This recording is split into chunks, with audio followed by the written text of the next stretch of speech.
Hello, beautiful people of the internet. My name is Shay, your favorite practicing astrologer and Nostradamus wannabe, who is going to keep it real with you and direct and forward. I'm going to tell you everything that you need to know, everything that I have, I am going to give to you. Unlike Nostradamus, who confused the God of everyone and could have just spoken. Like, I get that maybe he couldn't, but like, bro tried so hard to not tell us he wanted to tell us the future and tried so hard not to. And I get like the whole thing about be careful what you put into the universe for, what will actually come of it. Like, he didn't want to speak certain things into existence. But if they're gonna happen anyway, I don't know. I am gonna speak things into existence because I want this place to get better and change and be more moral and be easier for all of us to actually live in. So let's get started. We're going to talk today about Venus in Scorpio. First, I'm going to talk about the planet. Then I'm going to talk about the sign that it's in and how that will, like, what the trajectory is of that feeling and that placement. Then we're going to talk about some aspects. I am going to be more mindful about including dates because it seems like all of you very much appreciate specific dates. So I'm going to try and do that too. And then I'm going to wrap it up by telling you how much I love you all so much and that you should press more buttons and check my housekeeping in the comments and such. So, we're not starting with the aspects, we're starting with the planet. Is Venus love and relationships? I keep things very simple and very basic so that it's easy to follow along with the time that we are allotted. And then we have Scorpio, the darkness, the depth, the mysterious and the serious, the sinister, and very intense. So when we have our heart here, we are more likely to step out. We are more likely to be more flirtatious, especially with people that we shouldn't be. We are more apt to keeping secrets in our relationships. This is that placement. We have first an opposition to Chiron, which is retrograde in Taurus. I have a whole Chiron and Taurus video if you want to check out my astrology predictions playlist, which is linked in the comment section. There you'll find all the videos I've made about the future. And if you scroll some, you can find my Chiron and Taurus video. But that'll explain Chiron and Taurus. The opposition here is your relationship to your home, to your health, to the things that you're trying to fix that you're probably struggling with, because Chiron is pot calling the kettle black. It's always telling you how to do something but being unable to do it yourself. And in Taurus, it's the values and your home life, your health, the things that, are your material basics, basically. And that is either going to work out well because an opposition is best friends, worst enemies. They're either going to be opposites attract, or it is too different to ever relate to and ever be on the same page with. And I like to view oppositions positively. They're also the most felt of any aspect. However, an opposition is exactly as it sounds. You're opposing something, and it's either going to shine a light on something that you have to change and you have to do differently, or it's saying, no, what you're doing is exactly what you need to be doing and keep doing that. And so we have here our shady relationships versus this stubbornness in the home about our health, and to some people, being at home and valuing your home health and your home environment and keeping your house clean and organized and all of that is more important than the shady in the relationships. And maybe it's that the shady in these relationships need to be cleaned up and worked on. This, to me, kind of looks like you're throwing stones at a glass house, you're judging lest you be judged. It's neither side has an argument, and they're both still arguing. Now, Scorpio is going to say, you don't need to know everything. And Taurus is going to say, it's my house, it's my rules. I kind of don't agree with either of them, but we have planets and other placements that don't align with any of this. So maybe it's just the timing. But if you needed to get rid of toxic and bad relationships to clean up your house, I wouldn't be mad. And if your relationships are showing in your environment, so I'm a proponent that your environment and the way that you live shows how you're feeling on the inside. That's why I'm desperate to keep a clean house, because I want a clean mind. And I also grew up with somebody who's basically a hoarder. So, like, I wasn't allowed to clean, but that's like my own personal trauma. I'm not trying to trauma dump here, but so I understand needing a clean environment, because that expresses how you're feeling and how you're doing and how you're dealing with things.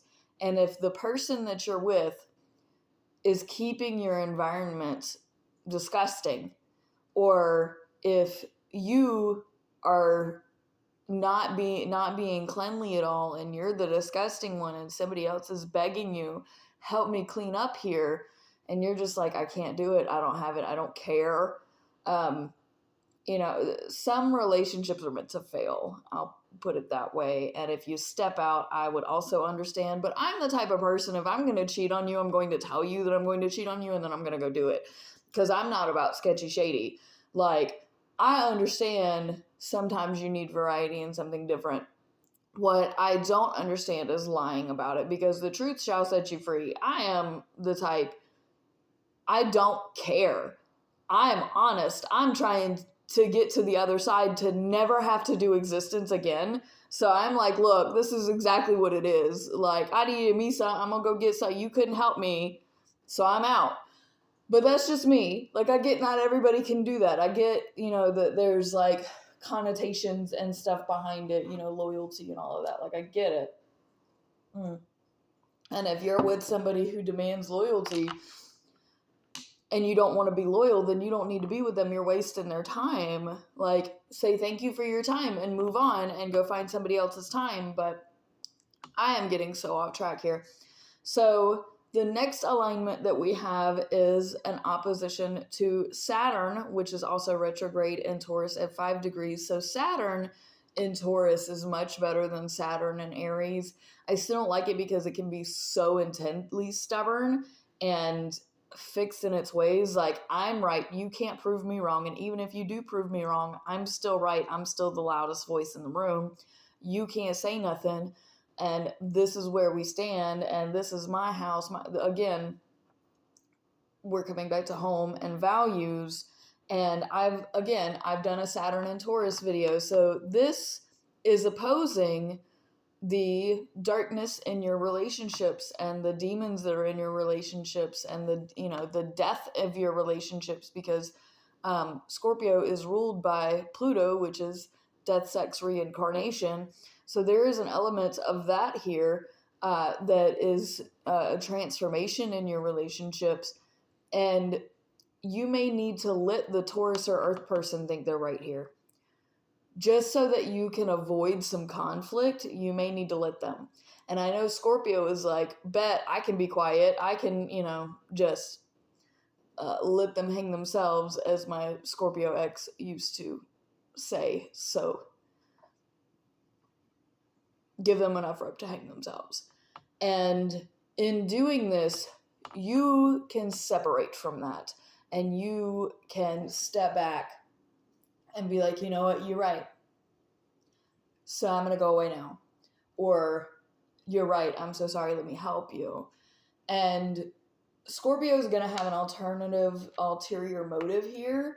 And the Taurus person, Saturn is retrograde here. So it may not pick up as easily what's happening, but this is a situation where you can be emotionally manipulated if you're not careful.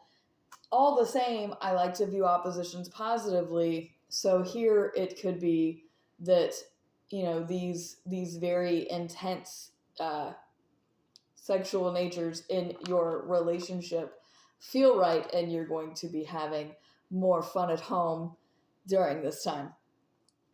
Moving on, we have an inconjunct to Neptune in Aries and a square to Pluto in Aquarius. This is going to be around November 26, 2028, and all of these are like back-to-back days anyway, because it's right at the beginning of degrees of this. The inconjunct, now I've been talking about Neptune and Pluto together here, basically. They're at a sextile. This is a beautiful alignment for them.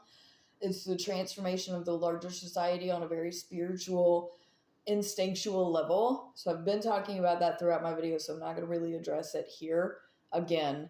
But we have Venus in Scorpio here, which is in conjunct Neptune, which is your spirituality and your alignment to your higher self is not aligning with how your relationships are relationshiping. Because how you're going about doing your relationships is wrong in the kind of greater creator spiritual path that you need to be on. And that spiritual path, this very aggressive spiritual path that we're on, is also irritating, because what do you mean I'm not doing my relationships right? They're not doing me right. And again, this is coming back into like the petty and the karma stuff that we've got going on. So be very careful who you get aggressive with and because Scorpio likes to wait forever to have things come back around and bite you and hurt you, because they hold it until there's right timing, and then they can implement whatever passive aggressive behavior or karma that they feel that they need to bring to the table to come back and get you. And Neptune here is saying, you held on to that because you were bothered by that. They moved on. You're bringing this back up, and you think that this isn't going to turn around on you. Okay, watch. Because Aries, Neptune and Aries will flip the script so quick that you didn't have time to blink. And of course you're in the wrong, because Aries is the child in this situation. And you're really going to blame child God here for bringing you accountability and bringing you back to reality of, nah, you can't just do that. And Scorpio gonna get mad. And Aries don't, they on to the next thing. Like, you got your karma, you got your accountability, you were held responsible, and they're already, like, forgotten about you. And Scorpio is still sulking. So we also have the square to Pluto here, which is basically squaring Scorpio's home placement, which is also very difficult, because this is an Aquarius, the greater collective, friendships, bigger picture, wide scale, like society thing. And this can come back on you in a very public way. So again, be careful with your karma. Everything is monitored nowadays. Be careful what you're doing, who you're doing it with, and how you're doing it. Because this backstabbing that you've came back around to do can very easily come back on you, because everything is recorded and posted and socialized now. So do with that what you will. Approximately the 30th of November 2028, we have an inconjunction to Uranus in Gemini, which is crazy chaos in all of directions. Uranus is retrograde here too. We're going to add a little bit of insult to injury. And so this karma that you've probably come wound back around to hurt somebody that should have been left to bed, it not only was publicized, but now it's blowing up so big in your face that you wish you would have just left it alone. Did you really need to do that? Did you really need to do that? Or did you just feel like it was time to be petty? And now that it's showing back up on your doorstep in this really big, major, aggressive way, and you're like, I just want to hide in the shadows. I'm really the victim. You could have just been the victim and left it at that. But now you're also the perpetrator criminal because you couldn't leave it. And then it came back around, and you're going to go. Now, the caveat to all of this is something like there was a while back in the news. I don't remember this young lady's name, but she, did her rapist in, and she got life. So this could be something like that, where I don't want you to hurt real victims that were really protecting themselves and really seeking vengeance upon somebody who did some horrific act like that. But this is that type of territory where you might have actually been the victim, but then you do something and everything just flips on its head. You took it into your own hands, and now you're facing those consequences, even though you necessarily shouldn't be. That's what's going to happen. So be careful what you do, who you do it with. We have a semi-sextile to Jupiter in Libra, approximately 21 degrees. This is Venus teaching Jupiter. Okay, so we've got our quiet, seductive little heart in our relationships and the way that we love, and we are being very mysterious, right? Is teaching the bigger balance. So look, in order to have bigger balance, you need to be quiet. You just need to be seductive. You need to sit there and be pretty. You just need to sit around and everybody will just bask in the glory of your beauty. But don't speak, because even if you might be right, even though both sides or all sides or whatever sides is right and wrong, that doesn't matter at this point. What matters is that you don't dig the hole deeper. Then we have Mars in Virgo, which is sextile here. So your actions and your relationships are now in a really good sync. You're paying attention to the details. You're paying attention to kind of the deeper issues that you can bring up and sort out. This is a very active, mindful, emotional, in some regard, stable. These are all very good things here. And this is approximately 25 to 26 degrees around December 11th and 12th, 2028.